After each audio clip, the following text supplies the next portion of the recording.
ஒரு கப் எடுத்துக்கோங்க.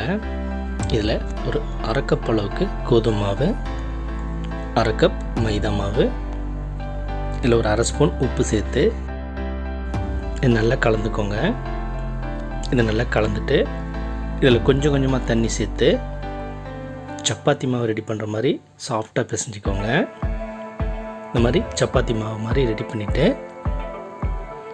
இதில் ஒரு ஸ்பூன் அளவுக்கு ஆயில் சேர்த்து திரும்பவும் ஒரு நிமிஷத்துக்கு நல்லா அதை இந்த மாதிரி பிசைஞ்சிக்கோங்க. இந்த மாதிரி ரெடி பண்ணிவிட்டு இது ஒரு 15 நிமிஷம் அப்படியே வச்சுருங்க. 15 மினிட்ஸ் கழிச்சிட்டு இந்த மாவு திரும்ப எடுத்து ஒரு நிமிஷத்துக்கு இந்த மாதிரி நல்லா அழுத்தி பிசைஞ்சிட்டு சின்ன சின்ன உருண்டையாக அந்த மாதிரி பிடிச்சிக்கோங்க.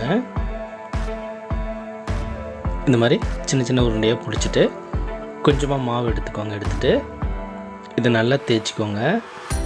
சப்பாத்தியை விட கொஞ்சம் மெல்லிசாகவே தேய்ச்சிக்கோங்க. இந்த மாதிரி மெல்லிசாக தேய்ச்சி எடுத்து வச்சுக்கோங்க. இந்த மாதிரி தின்னாக இருக்கிற மாதிரி தேய்ச்சிக்கோங்க. நெக்ஸ்ட்டு ஒரு கப் எடுத்துக்கோங்க.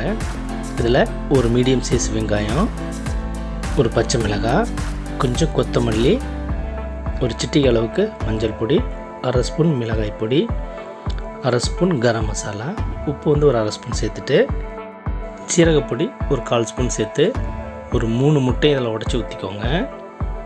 3 எக்கு சேர்த்து இதை நல்லா கலந்துக்கோங்க. இது நல்லா இந்த மாதிரி மிக்ஸ் பண்ணிவிட்டு ஒரு தோசைக்கல் வச்சுக்கோங்க. வச்சுட்டு அதில் இந்த மாதிரி ஆயில் தடவிக்கோங்க. மீடியம் ஃப்ளேம்லேயே அடுப்பு வச்சுக்கோங்க. வச்சுட்டு நம்ம தேய்ச்சி வச்சுருக்கிறதான இந்த சப்பாத்தி அந்த மாதிரி வச்சுட்டு இந்த எக்கு நடுவில் அந்த மாதிரி ஊற்றிக்கோங்க. இந்த மாதிரி பரப்பி விட்டுக்கோங்க. நடுவில் ஊற்றிட்டு இந்த மாதிரி மடித்து விட்டுக்கோங்க. 4 சைடு இந்த மாதிரி மடிச்சிருங்க. இந்த மாதிரி 4 சைடு மடித்து விட்டுட்டு இதுக்கு மேலே கொஞ்சமாக ஆயில் விட்டுக்கோங்க. இதை மீடியம் ஃப்ளேம்லேயே வச்சு குக் பண்ணுங்கள். அப்போ தான் நல்லா உள்ளேயும் குக் ஆகும்.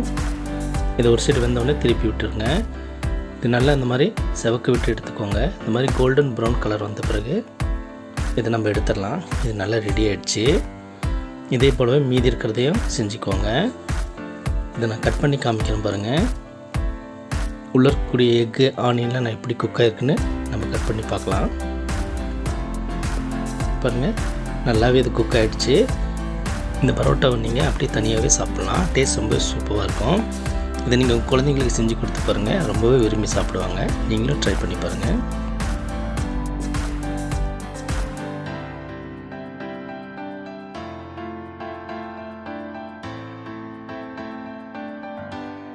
இந்த வீடியோ உங்களுக்கு பிடிச்சிருந்தா லைக் பண்ணுங்கள், கமெண்ட் பண்ணுங்கள், இந்த சேனலை சப்ஸ்கிரைப் பண்ணுங்கள், பக்கத்தில் இருக்கிற பெல் பட்டனை கிளிக் பண்ணுங்கள்.